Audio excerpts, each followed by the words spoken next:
Bonjour, bienvenue sur la chaîne. Voilà, aujourd'hui, je voulais vous faire une petite vidéo qui change un peu. C'est une vidéo où je vais vous présenter mes jeux, que ce soit des tarots ou des oracles, qui sont pour moi les plus originaux.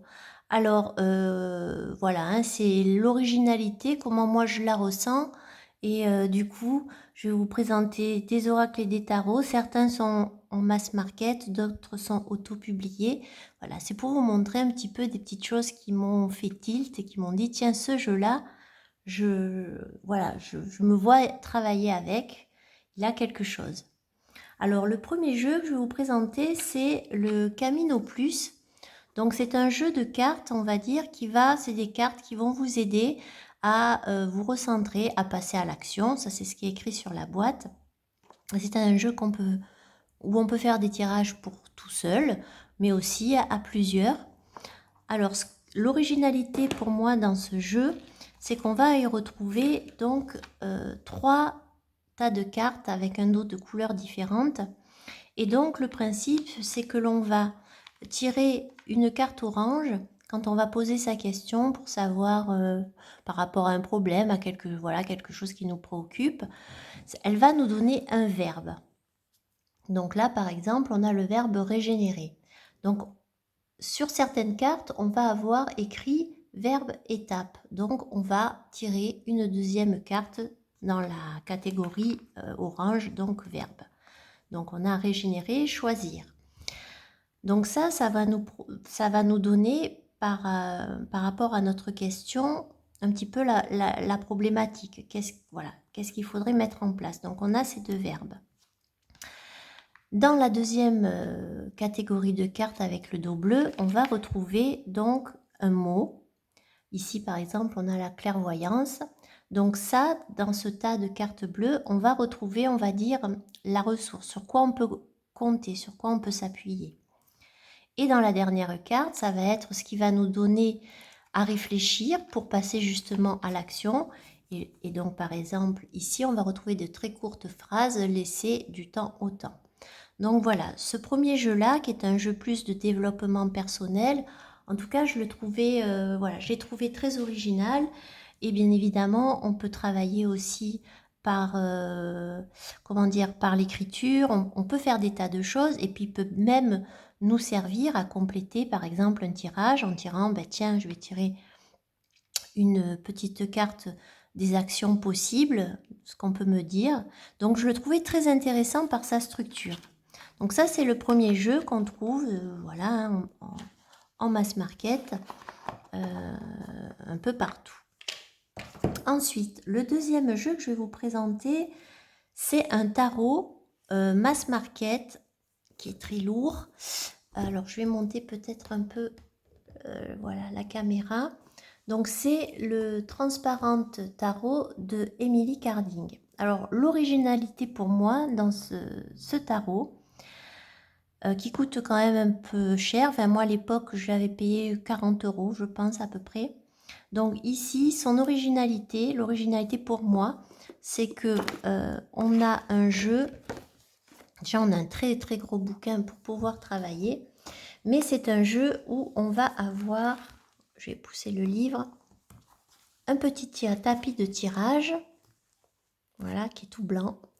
Et en fait, bon, je ne vais pas vous montrer toutes les cartes, ce sont des cartes qui sont en plastique, voilà. Et à chaque fois, on va retrouver la représentation de la carte. On a toujours sur le côté la suite. Quand c'est un arcane majeur, on va retrouver, ça sera écrit en bas. Et donc, c'est des cartes, vous voyez, qui vont, là par exemple, alors attendez, par exemple ici, on a la carte du page de pentacle, voilà. Et donc, on va retrouver ça pour toutes les cartes. Donc, ce qui est intéressant, c'est que déjà, au niveau de la matière, au niveau de l'originalité du produit, c'est déjà pas mal. C'est déjà très bien. Et puis, on va pouvoir aussi faire des tirages et on va associer les cartes par transparence. Vous voyez? Donc après, à partir de ça, on peut toujours aussi créer une histoire. En tout cas, il peut avoir un fil conducteur dans ces différentes cartes. Ou alors, on peut, avec les cartes, justement, par exemple, hop, on va avoir... on peut les mettre aussi de cette façon-là pour les lire de façon linéaire. Voilà. Donc j'ai trouvé que ce jeu avait une originalité très particulière, que ce soit par son aspect, la matière, mais aussi par les possibilités qu'il peut offrir au niveau de l'utilisation. Donc voilà, celui-ci, hop, je rangerai après, c'est le Transparent Tarot. Ensuite, un jeu, on va passer à un petit jeu auto-publié. Alors, celui que je voulais vous présenter, c'était la Corte dei Tarocchi. Donc ça, on le retrouve, hein. Je vous montre ici, Meneghello, ils ont un site où on peut acheter les jeux. Et je crois que les tarots de Cornelius aussi, la boutique le vend. Donc pour moi, l'originalité, c'était de me dire, j'aime le côté vieilli avec la boîte. Ça, c'est, on va dire, purement esthétique. J'aime que ça soit des cartes avec un format particulier. J'aime le papier aussi. Et c'est le seul tarot que j'ai de Marseille, en fait, avec des mineurs style Marseille. Et son originalité esthétique, il y a aussi une originalité dans les figures, c'est-à-dire qu'on a un côté très tarot, tarot médiéval, ancien, avec une petite note d'innocence, un petit peu enfantine, dans la représentation des personnages. Voilà, avec des dessins un petit peu comme ça. Et donc celui-là, c'est de me dire, voilà, il a ce côté doux, malgré que ça soit un tarot médiéval, qui parfois ont ce côté un petit peu plus, voilà, un petit peu plus agressif, on va dire, dans certaines cartes. Et ici, on a quelque chose de plutôt doux. Vous voyez, par exemple, la grande prêtresse, il y a quelque chose de doux, un peu plus lié à l'enfance. Et du coup, ça en fait un jeu particulier. Vous voyez, par exemple, le pendu avec ses petits oiseaux. Voilà. Donc moi, cette originalité, c'était de me dire, on a l'impression d'avoir un jeu ancien, classique, et malgré tout, il a ce côté un peu enfant, voilà, un petit côté enfant innocence qui me plaît beaucoup. Ensuite, un autre oracle, alors celui-ci en français, je vous avais fait sur la chaîne une présentation de cet oracle en anglais. Je me suis procuré la version en français. Donc c'est la citadelle, les cartes oracle, donc ça fait pas si longtemps que ça qu'il est sorti celui-là. Donc on a une jolie boîte. Et en fait, l'originalité dans cet oracle, pour moi, ça a été de me dire, on est dans un oracle qui va traiter de différents archétypes. Alors souvent, on va voir en général les archétypes comme le père, la mère, le frère, enfin bref. Et ici, on est vraiment dans le monde de la fantaisie. Donc on va retrouver des personnages que l'on pourrait avoir dans des romans comme le Witcher ou autre. Donc on va avoir le chasseur, on va avoir le combattant, on va avoir par exemple le veilleur, le voleur, le devin. Donc on est dans un jeu qui est, comment dire, qui a vraiment un univers à part entière. Vous voyez dans le livret, on vous montre le plan en fait de cette citadelle. Alors je vais le retrouver, c'est au tout début. Voilà. Donc là on a le monde de citadelle. Dans cette citadelle, on va avoir différents groupes. Donc on va avoir, par exemple, on a la cour, l'académie, le peuple et la troupe. Donc ça va être associé à chaque fois donc avec un peu aussi des références en tarot. On a ce qui appartient à la terre, ce qui appartient un peu plus au bâton, ce qui appartient plus au mental, aux épées, etc. Et je trouve ce jeu très bien fait. Surtout que à l'intérieur, on a à chaque fois un petit texte qui nous explique la carte et qui nous fait rentrer vraiment dans ce monde le monde un peu voilà de cette littérature un peu fantasy. On a la possibilité d'avoir pour les cartes inversées, on a beaucoup de tirages différents, la troupe, le peuple, etc. Et on peut même faire du jeu de rôle avec cet oracle. Et moi, je trouve, voilà, son originalité, elle tient... Alors oui, il y a aussi l'aspect esthétique, hein, la forme des cartes, c'est particulier, les incrustations aussi sur les cartes, mais voilà, on est vraiment dans un univers à part entière que je n'ai jamais vraiment vu dans d'autres oracles, voilà, qui soient aussi... voilà, aussi abouti. Après, je connais pas tous les jeux, donc je vous dis par rapport à ce que moi je connais. Ensuite, je vais vous montrer un autre oracle. Alors celui-ci, c'est un oracle auto-édité d'Hélène Ciotat, l'oracle de notre univers. Donc on est dans un oracle ici où on va avoir des références au tarot, au Béline, ça peut être même au Lenormand. Qu'est-ce qui a fait que je me suis dit, celui-là, je le trouve très original. C'est qu'autant on va avoir donc des cartes qui vont reprendre, il est assez mystérieux, qui vont reprendre, on va dire, voilà, des choses que l'on peut retrouver dans d'autres oracles, la clé, la force, comme dans le tarot, la folie peut être associée aussi au fou, voilà, ombre et lumière, la beauté, le voyage, donc des cartes, on va dire, qu'on a par rapport au thème, on voit quand même dans pas mal d'oracles.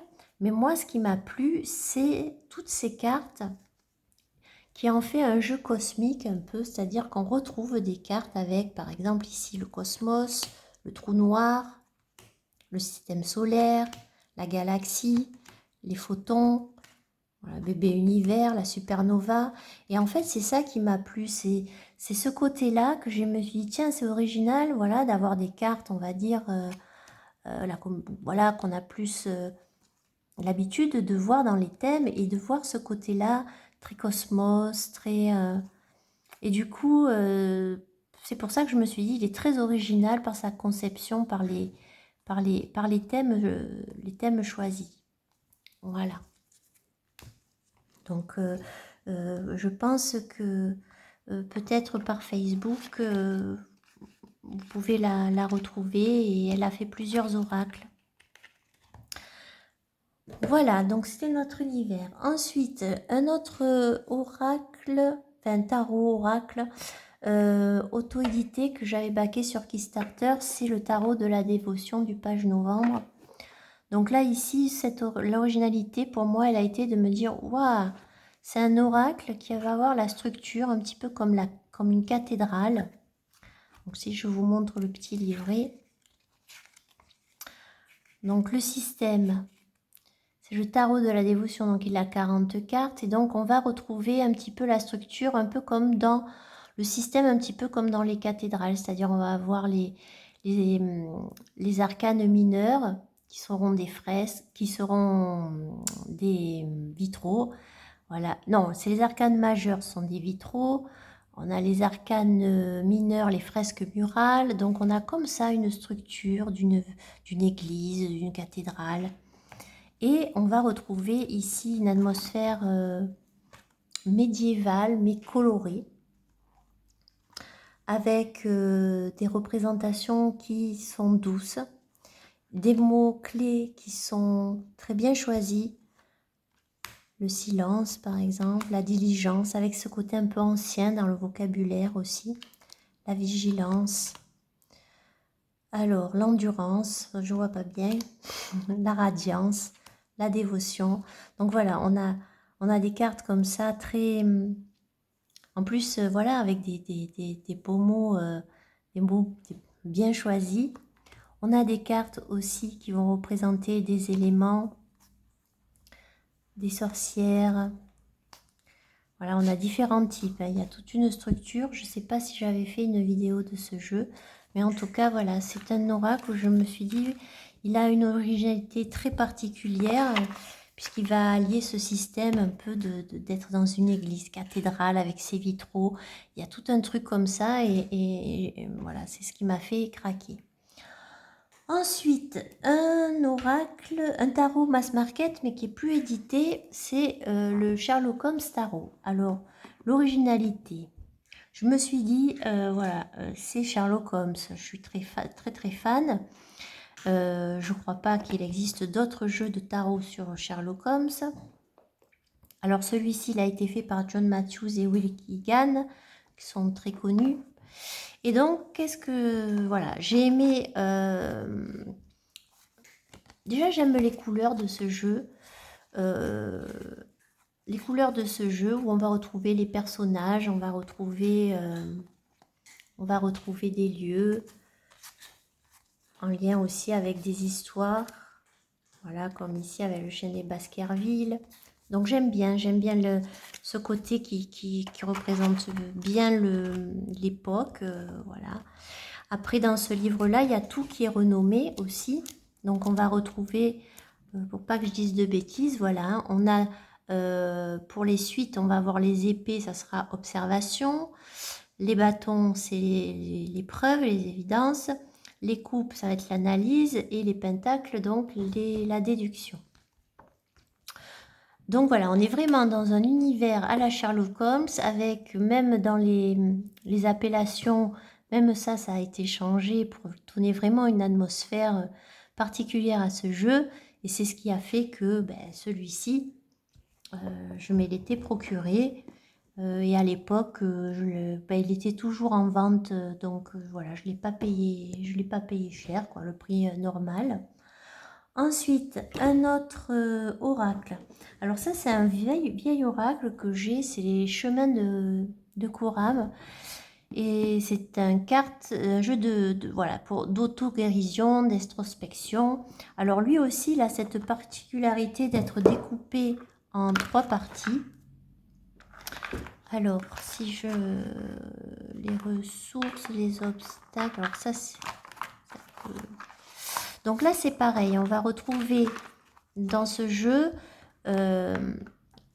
pour moi, l'originalité, elle est venue du fait qu'en fait, vous êtes là et vous vous posez donc une question. Voilà, vous avez un problème, vous posez une question sur ce problème. Et en fait, la première carte que vous allez... Attendez, c'est un peu compliqué. La première carte que vous allez tirer par rapport à cette question que vous vous posez, ça va être une autre question. Et ça, je trouvais vachement ça original. C'est-à-dire que du coup, on va avoir comme première carte une question. Là, par exemple, que veux-tu? Que veut Dieu pour toi? Alors, on peut se dire, ouais, bon, d'accord, mais tu as déjà posé ta question. Mais c'est pertinent parce que justement, quand vous allez vous poser votre question, suivant la question qui va vous sortir, vous allez devoir, comment dire, ça va vous faire réfléchir, vous allez pouvoir peut-être trouver des liens, ça va vraiment vous questionner. Et ça, c'est vraiment, je trouve vraiment l'idée est excellente. Donc, vous tirez une carte, vous avez une autre question. Après, vous avez la carte obstacle. Donc ça, c'est plus... Voilà, c'est toutes ces choses qu'on peut se dire. Par exemple, ici, je ne suis pas digne d'être aimé. Donc ici, vraiment, vous avez des cartes noires. C'est-à-dire, c'est toutes les choses qu'on peut s'imaginer, les croyances qu'on a, etc. Donc, il y en a plus que les autres cartes. Et la dernière carte, c'est la ressource. Donc, la ressource, c'est sur quoi je vais m'appuyer, sur quoi je devrais m'appuyer. Par exemple, ici, on a le pardon. Donc voilà, ce jeu-là, pour moi, il est très puissant, je trouve, pour du travail de guérison, pour du travail en profondeur. Et bon, voilà, il a une particularité que je trouve très originale et un livre aussi qui est très bien fait, avec beaucoup de tirages, beaucoup d'explications des cartes. Et ce qui... voilà, ce qui en rajoute aussi, il a je trouve des illustrations qui sont très parlantes et très, très jolies. Ensuite, un autre tarot. Celui-ci, il est auto-édité, c'est le Madhouse Tarot. Alors là, c'est le jeu où je me suis dit, waouh, un tarot sur qui se base, qui est dans le cœur d'un hôpital psychiatrique, c'est fou. C'est fou. Donc là, c'est un jeu auto-édité qu'on trouve sur Etsy. Je vous mets le nom des créateurs, voilà, ici. Que je vois pas trop ma vue a baissé. Et donc c'est chez Tarotmania. Et donc là, c'est un tarot. Ouh là là. Alors celui-là, il est puissant. Hein. Puissant. C'est pas utilisé quand on n'est pas bien. Mais bon. Et voilà, celui-là, alors il est vraiment immersif. On y va, on est dans cet endroit un peu glauque, on rencontre des petits démons. Il y a quelque chose de très puissant dans ce jeu. Les personnages de cours, ça va être par exemple des cartomanciens célèbres, des artistes peintres. Voilà. Donc celui-là, j'avais fait, je pense, une vidéo de présentation. Il a vraiment quelque chose de voilà, que j'ai jamais vu. Et quand vous achetez donc la véritable version, vous avez droit à un livret avec un PDF qui peut être qui peut vous être offert en français. Donc ça c'est bien quand on a un peu des difficultés en anglais, qui va vous donner dans les explications aussi le côté psychologique. Bon, moi je le prends un peu avec des pincettes, mais c'est vrai que en tout cas celui-ci il a vraiment une atmosphère très particulière. Et un petit peu, ben voilà, pour vous montrer comme le Tidwick Tarot. Donc ça c'est la première édition. Là c'est pareil puisqu'on a un tarot auto-édité où il n'y a pas de personnage, où vous êtes simplement dans des décors comme dans une vieille maison abandonnée, avec des couleurs dans cette édition-ci très éthérées, où il faut vraiment chercher les détails pour arriver à voir tous les détails.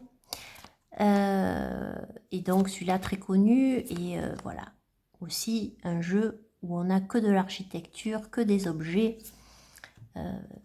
Donc c'est de là son originalité très particulière. Voilà. Donc ça c'était le Tidwick. Alors la nouvelle version qui est disponible a pas les mêmes couleurs, c'est-à-dire que la saturation est différente. Donc ça lui apporte une énergie qui est différente. Voilà. Moi c'est plus celui-ci qui m'a marqué.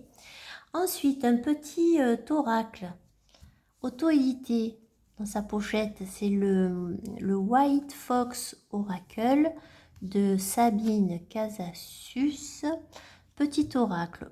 Alors pour moi l'originalité c'était de me dire waouh, il est très simple cet oracle. Voilà, on y retrouve des petites lunes qui vous disent là par exemple ça va être un peu des eaux un peu difficiles, mais en même temps ça va. C'était le côté un petit peu, le jeu un petit peu, on va dire, au niveau des illustrations, simple, dans le sens de simple, voilà, hein, le symbole, le ci, le là. Au niveau des couleurs, voilà, et son originalité, il a une originalité, je l'utilise beaucoup l'été, celui-ci, parce que justement, il a quelque chose de joyeux. Là aussi, on travaille vraiment sur le symbole. On peut voilà, on peut voir et mettre différentes significations. Voilà. Donc celui-là, c'est voilà, alors ça c'est le jeu préféré de mon fils parce que lui dessus il y a une Switch. Alors voilà, c'est l'oracle qu'il faut que je lui garde, il m'a dit. Voilà. Voilà, très moderne et avec voilà, il a quelque chose de très doux en même temps. Et le dernier tarot que je vais vous présenter, c'est le Black Tarot de Victoria Iva. Donc ça, c'est la version auto-éditée que l'on retrouve, si vous le voulez, sur Amazon.com. Et il faut savoir que c'est un jeu qui se coûte environ 40 € avec les frais de port. Et faites très attention puisque évidemment on retrouve la contrefaçon de ce jeu qui n'a rien à voir avec cette version-ci. Ici on a une grosse boîte, on a une Tugbox de très bonne qualité. On a un livret tout détaillé sur le tarot. On a des cartes très épaisses avec un aspect mat. Vous voyez, ça fait quand même un gros paquet. On a des tranches noires d'origine. Et ce jeu, je me suis dit, waouh, il dégage un truc un peu le côté un peu alien. Il a quelque chose de, comment dire, on est dans l'espace, on est un peu dans l'espace, dans le monde noir. Je trouve que la créatrice a une très belle intelligence. J'aime beaucoup les personnages de cour. Par exemple, ici, on a la reine d'épée. On a ce côté un peu très aquilin, un petit peu dans le visage, un petit peu à comme un rapace, quelque chose comme ça. Le pendu. Alors, c'est un jeu qui paraît très sombre, mais en fait, voilà, quand on l'utilise, moi, je ne trouve pas si sombre que ça. Vous voyez, par exemple, la reine de coupe, on a presque oui, on a comme une, comment ça s'appelle là, un poulpe, vous voyez, avec ça sur sa robe. Il y a quelque chose de très particulier dans ce jeu. Voilà, je trouve qu'il est fait de façon très intelligente. On a des cartes qui sont un peu plus lumineuses. Voilà, ça c'est le 6 de denier, par exemple. Vous voyez, le chariot. Et je le trouve très... Voilà, donc ce jeu, pourquoi? Originalité par les couleurs, mais aussi par le thème, très espace. Et voilà, c'est un tarot qui est varié. Là, par exemple, on a la reine. Alors, attendez, oui, c'est ça, c'est la reine de denier. On a quelque chose qui fait un petit peu arbre, donc quelque chose de plus ancré, de très ancré, hein, comme la série des deniers. Vous voyez, le 3 de bâton. Donc, il y a un côté épuré, éthéré, sombre, avec voilà, un côté espace, voilà, que j'aime beaucoup. Voilà, donc je vous ai présenté quelques jeux comme ça qui pour moi sont des petites pépites, des pépites. Voilà, et bien écoutez, j'espère que cette petite vidéo vous a plu.